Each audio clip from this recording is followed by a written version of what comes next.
Oh, good morning, Oakland, and welcome our OEA members to another live update and question and answer. Um, Today, we're going to be giving you some updates and answering your questions. My name is Ishmael Armendariz, and I'm a special education teacher at Edna Brewer Middle School and the first vice president of OEA. And hi, good morning and happy Friday. I'm Robbie Kendall. I'm a school psychologist at East Oakland Pride Elementary, and I am on this bargaining team advocating for roughly 50 school psychologists, all of which are concerned about our safety and workload, as well as our working conditions going into into the fall. And Heather? Yeah, I'm Heather Quinones. I'm the speech therapist at Glenview Elementary.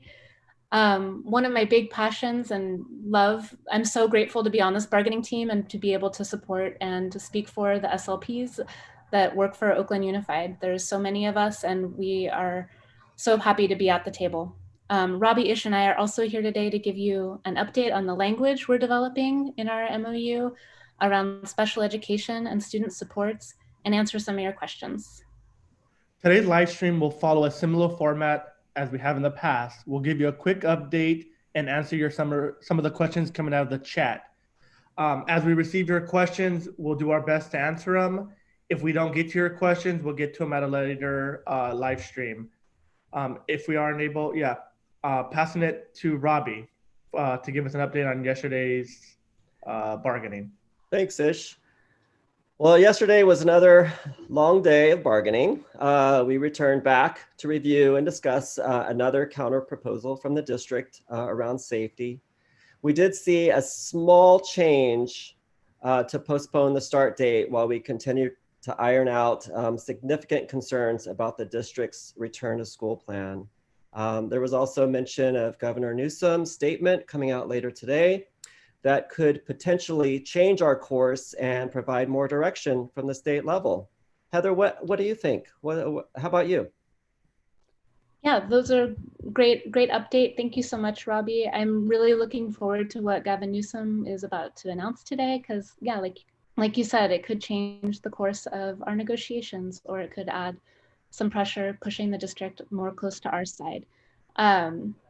I know that it's been really challenging for all of us who are serving special education students to really dive into distance learning and provide the services in a really meaningful way. And I want to make sure to get to your questions. So let's look at some questions. I see a really good question from Vborn. In the spring, most of our SPED students were the first casualty of poorly planned distance learning. Exactly. What's the main difference between OEA and the district's plan for special education students? Robbie or Ish, do you want to tackle that? That's a good question for Ish. Yeah, so right now with the special education, we are looking at mini masters. So the OUSD is planning or has proposed mini masters, which are shorter 6-week periods where we teach less amount of classes. And so we have some concerns around that, around the pace, but there's also some positives. That means our students will be taking less classes and we can dive a little bit deeper. In addition to that, around technology, our proposal has contract language that we're proposing around platforms and the ability for some of our deaf and hard of hearing students to have access with closed captioning. So we're really diving into some of the missed opportunities that we had in the fall when we quickly went into distance learning. But we are we are diving into some of the tech stuff as well to ensure that all our students have access, no matter where they fall on the special education spectrum.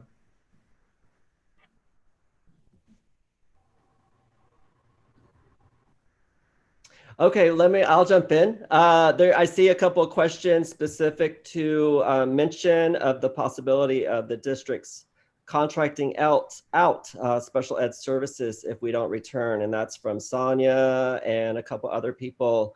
Heather, how would you like to respond to that? Well, my first reaction is disbelief. No, I mean, I can absolutely believe that the district would threaten such a thing, but my first reaction is just to be really concerned for the safety of our students. Because if it's not safe for us to go in and they're willing to send our students in, that really shows where the values are for our district. And it shows us that we have a really big fight ahead of us and we need to fight harder to make sure that our interests in our MOU, our proposals are being addressed. Like we address these issues by, you know, really focusing on safety and the safety of our members. And I just am really curious about how that's supposed to work. Like money for contractors, but no money for tech. Like it doesn't make any sense. And yeah, it just doesn't make any sense that they would push for contractors to come in when we are unable to come in and because it's not safe. Right, right. And for me, it was a quick drop and we moved on. I mean, it felt rushed. It was presented from the district in a very quick way. But we have a counter to it. So that is the positive. We are going to counter that. There are a lot of problems around that. And yes, that's my question too, is if it's not safe for us to go back to do in-person work, how is it going to be safe for outsource contract work? I mean, I wouldn't imagine a parent would feel safe allowing, entertaining that type of work with an outside agency, given that the conditions aren't safe for the employees. To me, it's a little worrisome, but we have a counter, so. Do you mind if I jump in a little bit? So this is something that we as an OEA, a leadership team and as OEA take very seriously. Over the last 5 years, we have been working really, really hard to reduce the number of contractors. I know we worked with Liz and Heather and with the SLPs and with Amanda and Nicole and Jocelyn and with the psychologists to really reduce the number of contractors. And over the course, we have actually reduced the number of contractors who are working in OUSD, and we have no intention on reversing courses. So I just want to assure people that this is not something that we take lightly, and it's something that we actually have targeted and actually reduced, and we're going to continue down that path. If I could add something really quickly, we could use the support of our community.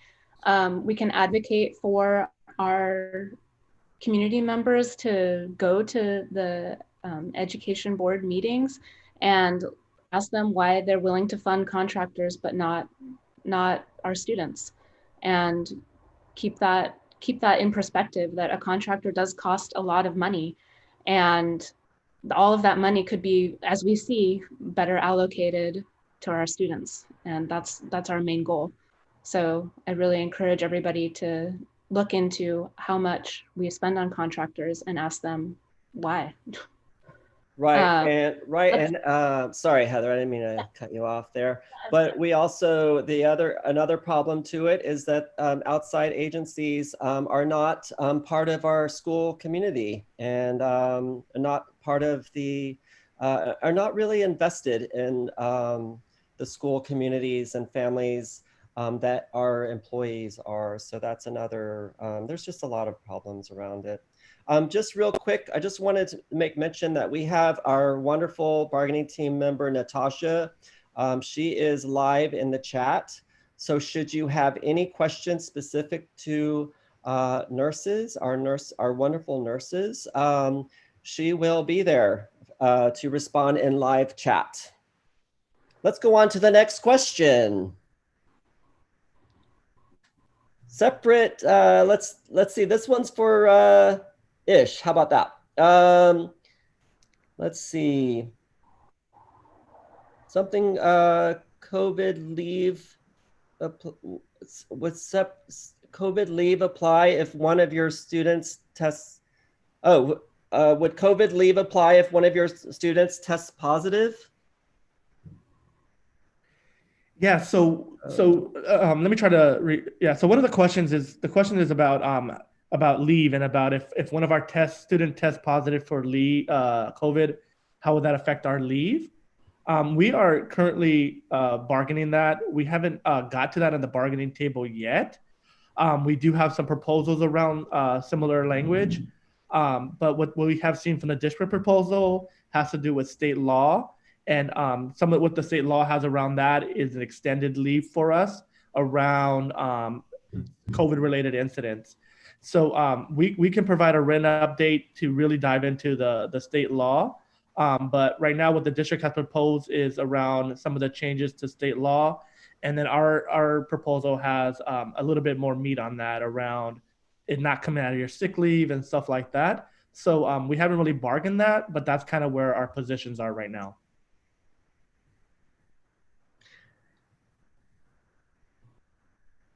Ishi, would you like to read a question for either Heather or I to respond to? Sure. This one's from Roxanne Miles. You mentioned you have counters to the district proposal to outside contractors. Can you please elaborate? So we just started sorry, do you mind if I answer that one? Or Robert, you want to? Go ahead, Ish, but let us answer the next one. Okay. Yeah, so the district has countered that. It was very, like Robbie said, it came at the very last minute when we were getting off of bargaining. We started brainstorming some ideas. I just want to be clear with people. We're not going to agree to counter. I mean, we're not going to agree to contract out any more positions.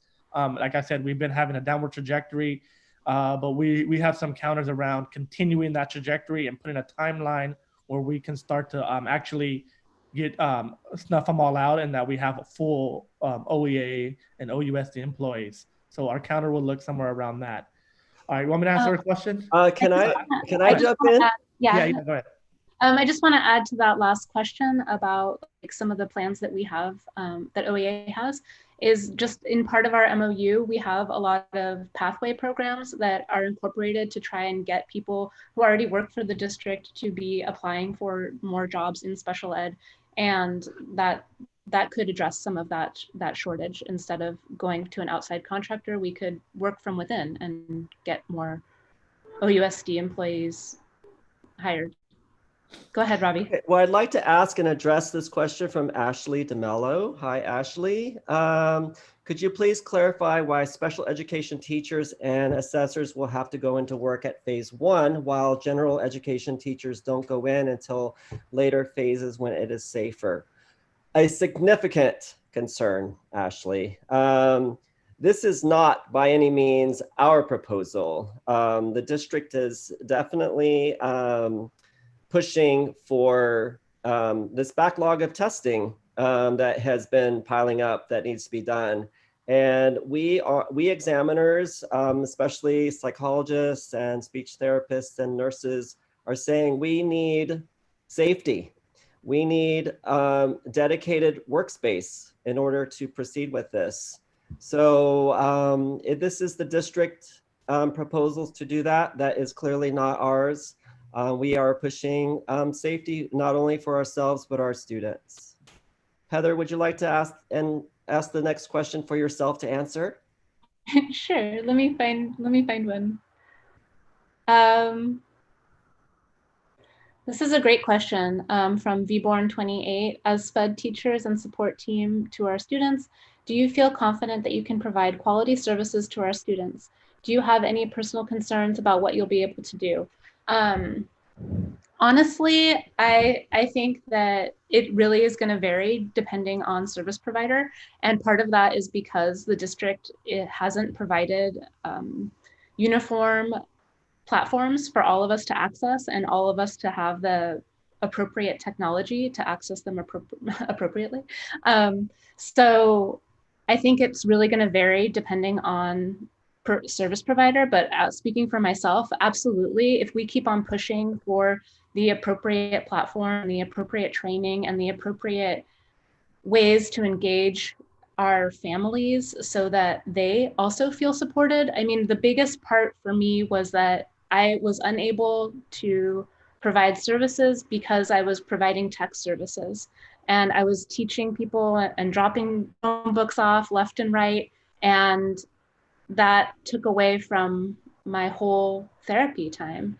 And that that's inexcusable. And we need the district to provide us all with adequate technology. And first the students and the families, and then the providers.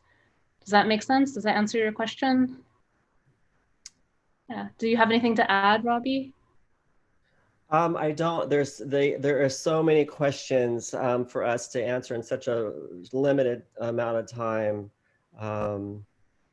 I really appreciate all the passion among our service providers representing all those. I do see one question that I take very to heart during my advocacy about advocating for safer, less shared spaces for service providers. And it's from Sarah. I was pretty surprised to see the district's lack of consideration for shared space and also, again, itinerant employees. And we are advocating for dedicated workspaces not being shared. And if they are shared, they are thoroughly clean and safe. Again, I professionally and personally would not want to cross-contaminate cohorts and put myself and others at risk. And I can't imagine anyone would. So trust me, we are advocating for safe working conditions and spaces. Ish, you've been quiet there. So yeah, no, I'm reading some of the questions. They're really good, actually. I wish I had time to answer all of them.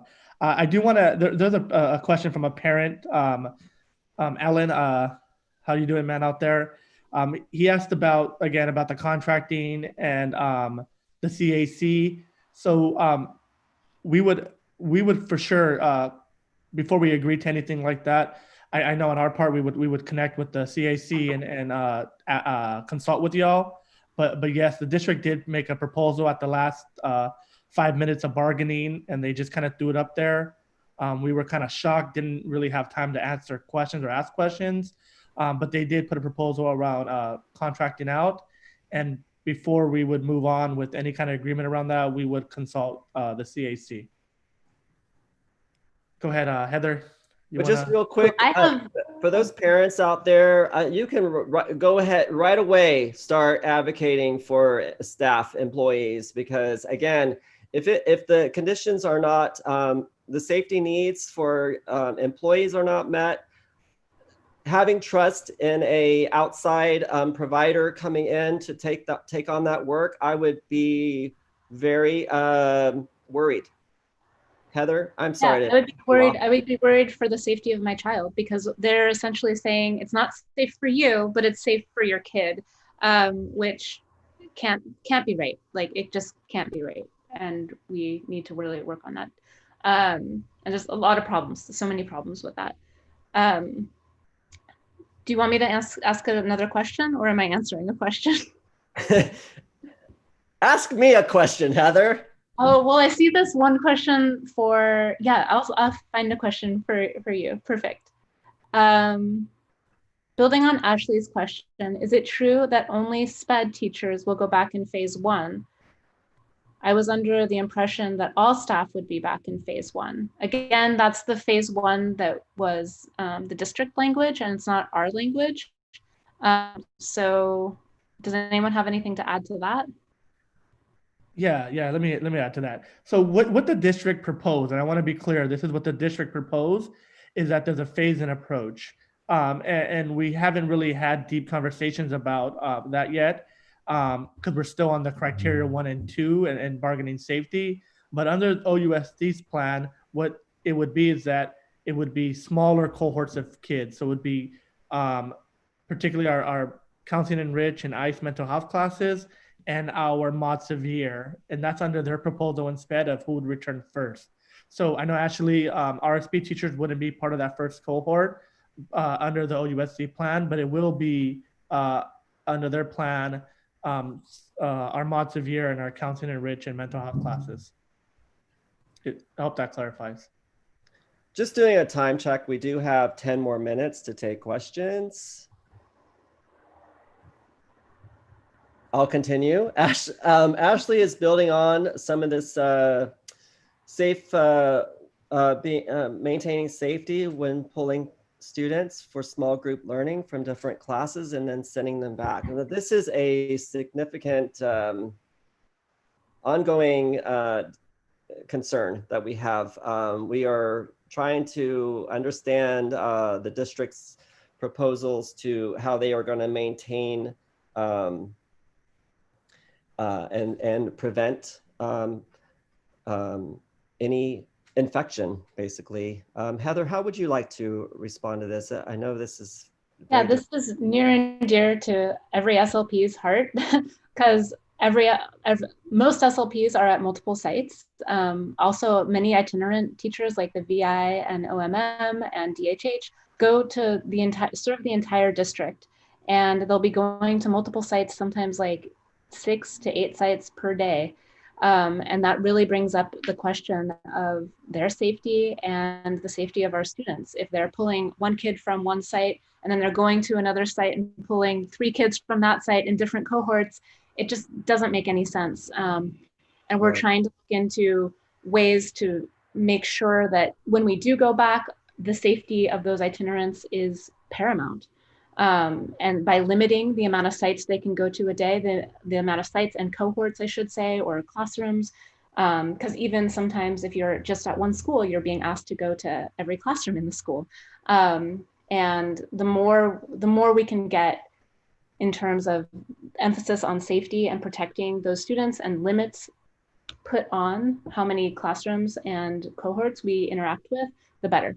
Right. Honestly. And when this question was posed to them, there was mention of us accessing smocks before we would get into our car and travel. And I frankly wasn't sure what a smock looked like, but I didn't really think that was feasible, nor ensuring my safety. Ish, I can see you're wanting to say something. No, I was reading the next question. So you ready to? You ready? Go for it. This is a good one for Heather, because I know you're really passionate about the platforms and the techs, and she's been a big advocate for that at the table. Tech experts. So the question has to do around supporting families. So tech experts to help families and students get up and running instead of teachers and SLPs who are taking time out of their services to provide the training. You want to kind of comment on that a little bit?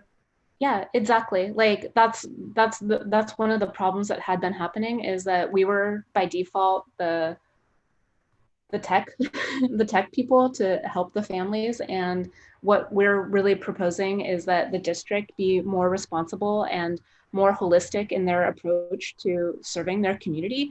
That we want tech services, we want families and communities to feel like they understand the tech and to have the adequate amount of time to be coached on how to use the appropriate tech, to be coached on how to use the teletherapy platforms that we're advocating for, so that you don't have to log into like 100 different platforms a day. You log into maybe 1 or 2, depending on how many services your child needs.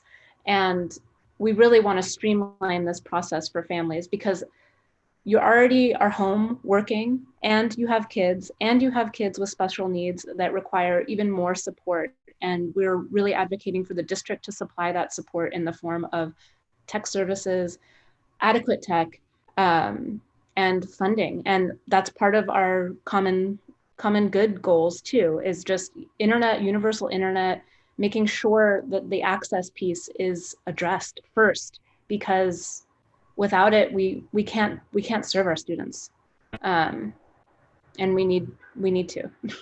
Right. I'm going to jump in real quick. Sorry. So in special, I want to apologize. In special education, we use a lot of acronyms, and I know there was some stuff in here about acronyms. So I just want to apologize. I know sometimes we get into it and we use a lot of acronyms. So I do want to just, VI is visually impaired, and then OMM is orientation and mobility. And so what that means is students who are VI, visually impaired, or blind, it's a service that helps them navigate the world around them. So I apologize, and then we'll try to not use as many acronyms going forward. The DHH is deaf and hard of hearing. So there's more questions about this district bomb put on us about outsourcing to contract. We are likely going to be visiting that today. So as of right now, we cannot, reveal what our counter is, because we need to go back to the bargaining table. But trust me, the three of us, Natasha, Chaz, Patty, we are all going to be addressing that, because it is not, it's very problematic.